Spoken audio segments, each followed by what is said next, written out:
Sucralose, aka Splenda. The history and origins of sucralose. Sucralose is the product of an intense research program done by Tate and Lyle plc. The research took place in the 1970s, and the objective of the research was to find new non-food uses for table sugar, also known as sucrose. One of the small branches of this research looked at the nature of table sugar's sweet taste and what factors are associated with its pleasant taste sensation. The research was done by Tate and Lyle scientists in England. The researchers made and evaluated hundreds of different derivatives of sucrose. After numerous experiments, they determined that halogenating sucrose at different sites dramatically increased the sweetness of it. The structure was determined through nuclear magnetic resonance spectroscopy and mass spectroscopy. The production of Splenda. The production of sucralose requires the halogenation of sucrose with chlorine to produce the chemical compound 1,6-dichloro-1,6-dideoxy-beta-D-fructose-furanosol 4-chloro-4-deoxy-alpha-D-galactopyranoside, specifically keeping the hydroxyl groups at the 2, 3, 6, and 3 positions and chlorines at the remaining positions on the molecule.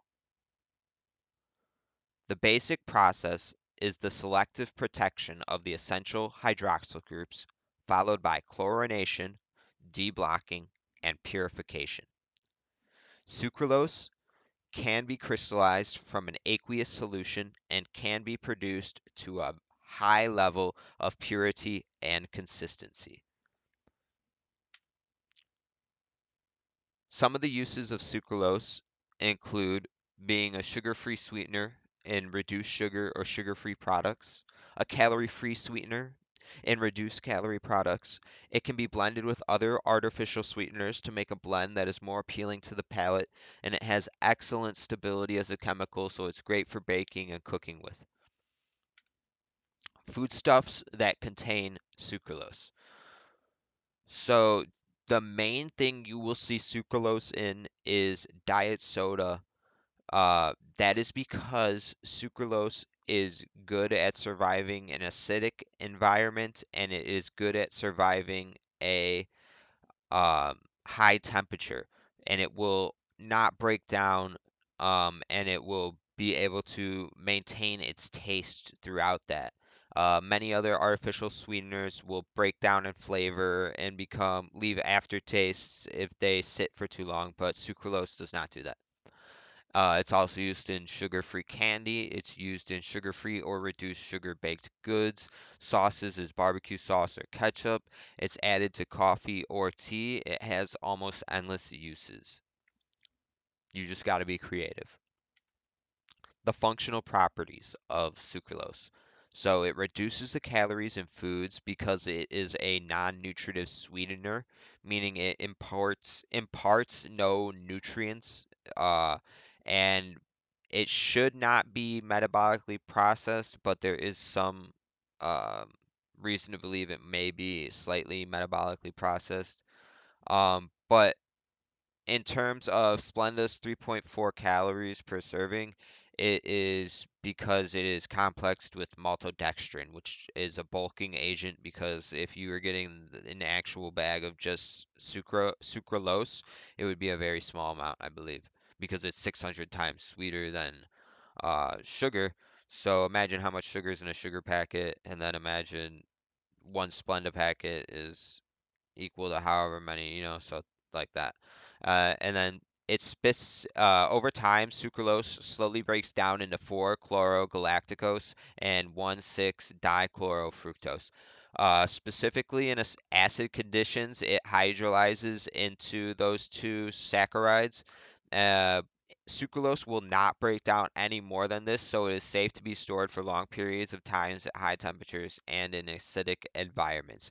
Sucralose also does not interact with other compounds that are typically used in food systems like additives and preservatives, so it is completely safe to be added with those things and you will not see any adverse reactions. The organoleptic properties. So on average, sucralose is 600 times sweeter than normal sucrose or table sugar. The potency and optimum levels of sucralose vary because of the pH, temperature, and presence of other ingredients. So, it being more acidic or more alkaline could affect the taste of the food if it's using sucralose, and then the temperature and then the presence of other ingredients can affect the taste, but it's not going to affect the chemical composition of the sucralose itself. It has a longer duration of sweetness on the tongue than sucrose. That's because the chlorine binds to the taste receptors better than normal table sugar, so it stays longer on the taste buds. It's can be used in a non-nutritive sweetener blend, and there is synergy with acesulfame K, cyclamate, and saccharin, but it has little to no synergy with aspartame. And then synergy just means two things working really well together. And then pure sucralose is a white, free-flowing powder, and it's practically odorless. Nutrition facts.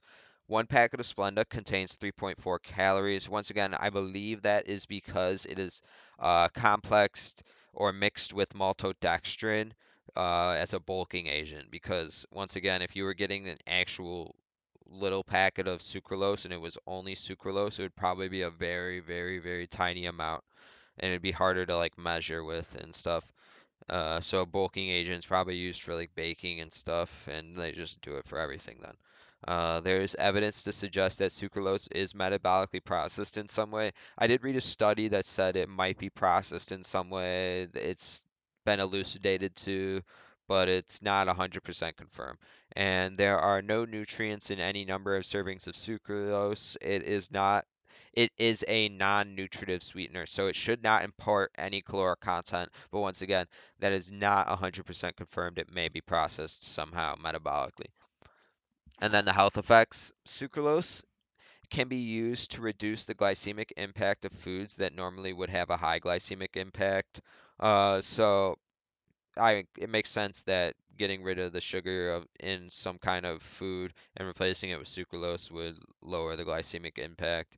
Uh, it's used for weight loss to replace sugar calories in foodstuffs. Since 3.5 calories is a lot less than the calories it needed from a regular carbohydrate. Um, you know, it's a good way to lose weight is to replace calories that you would be using on sugary stuff. Diabetics use Splenda to reduce sugar intake and avoid blood glucose spikes.